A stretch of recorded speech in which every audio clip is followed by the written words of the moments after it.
Our next speaker is Bobi Wine. He is a Ugandan pop star, activist, and political leader. He heads the National Unity Platform, which is the country's largest opposition party, and he was elected to parliament in 2017. As a singer, Bobi Wine's music has focused on social justice issues. He's been blocked from performing, however. Since 2018, his music considered a threat to the political establishment. He received massive support across the country and then started the People Power movement in 2017 to encourage young Ugandans to get involved in politics. Since then, he's been arrested, tortured, subjected to various other forms of abuse and harassment. His supporters and friends have been targeted by the government, with some killed and others abducted and tortured. Bobi Wine was a presidential candidate in Uganda's most recent election, which has been described as the most violent and least fair in the country's history. He was placed under house arrest, denied access to food or water. Now, I see that on social media there's tremendous excitement that you're here at the United Nations and that your followers refer to you as Mr. President. You have the floor. Mic check, 1, 2, 1, 2. Thank you very much for having me. I'm very honored and privileged to be here, not just for myself, but to highlight the plight of the people of Uganda and many people in the world that face the same that we are facing in Uganda. My name, like you said, is Kyagulanyi Ssentamu, although I'm more popularly known by my stage name as an artist, Bobi Wine. I'm a musician, an activist, and also political leader.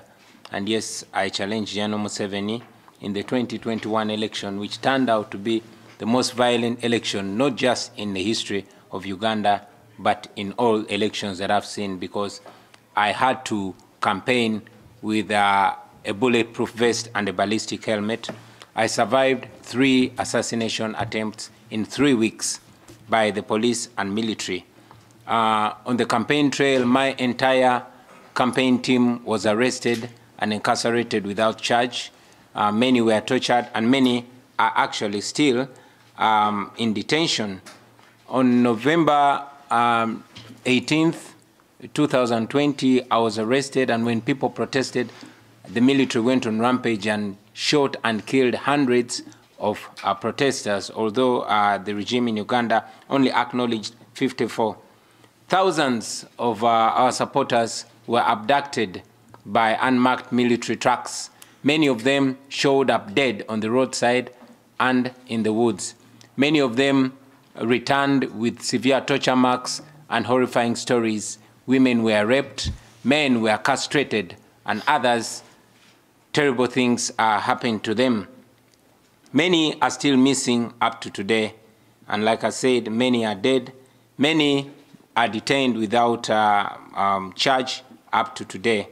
This did not just happen and stopped in the campaign season. It is still going on as we speak right now.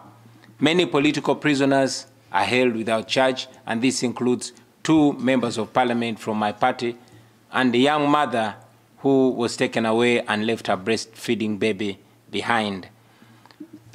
I could go on and on and on, but it's important for me to highlight that as we speak right now, the mineral-rich region of Karamoja is facing bombardment. Hundreds of extrajudicial killings are ongoing. Houses are being burnt and women are being raped. All that is because that region supported us overwhelmingly and is facing the wrath of the military, which is commanded by the son of General Museveni. I could go on and on and on about the plight of the people of Uganda, but now that I'm here, I want to use this opportunity to request the world for attention.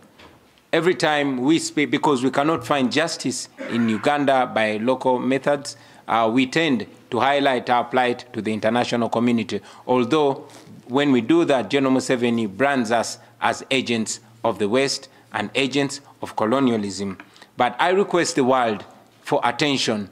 If we get just a fraction of the attention that other regions get, we believe that would be a healing process for us, ladies and gentlemen. Just like Putin is doing in Ukraine, just like Putin has been tolerated by the international community, General Museveni has been tolerated for far too long. And the detriment of democracy and human rights is the tolerance of the world's democracies for dictators. just like Putin had to start a war to win attention and ratings in his country. Just last month, Uganda faced a verdict from the International Court of Justice, having raided the Democratic Republic of Congo and plundering and murdering and raping women there. Now the taxpayer of Uganda has to pay more than $200 million to settle that which was caused by General Museveni. Uganda depends largely on international aid, and it's sad that the international community continues to have cooperation and to shake General Museveni's blood-stained hand. We have constantly called for sanctions. We've called for the same standard of human rights in Uganda. We have requested the international community to hold Uganda accountable and to put conditions of human rights, of the respect for human rights and democracy and the rule of law as preconditions for cooperation. And again, we've called for sanctions for General Museveni. And we've said that when Idi Amin did what Museveni is doing in Uganda, he was sanctioned. When Charles Taylor did to the people of Liberia what Museveni is doing right now in Uganda, he was sanctioned. When Robert Mugabe did to the people of Zimbabwe what Museveni is doing to the people of Uganda, he was sanctioned. When Saddam Hussein and many other dictators did what General Museveni is doing in Uganda, they were sanctioned. Why then is General Museveni not being sanctioned? So we are here to challenge the international community to hold General Museveni on the same standard of human rights, of democracy, and the rule of law in Uganda. Dear international community, if you cannot help us, please stop sponsoring our oppression. Please stop being the paymasters of our oppressor. If that stops, then that will be the beginning of the liberation of the people of Uganda. I thank you. Thank you very much.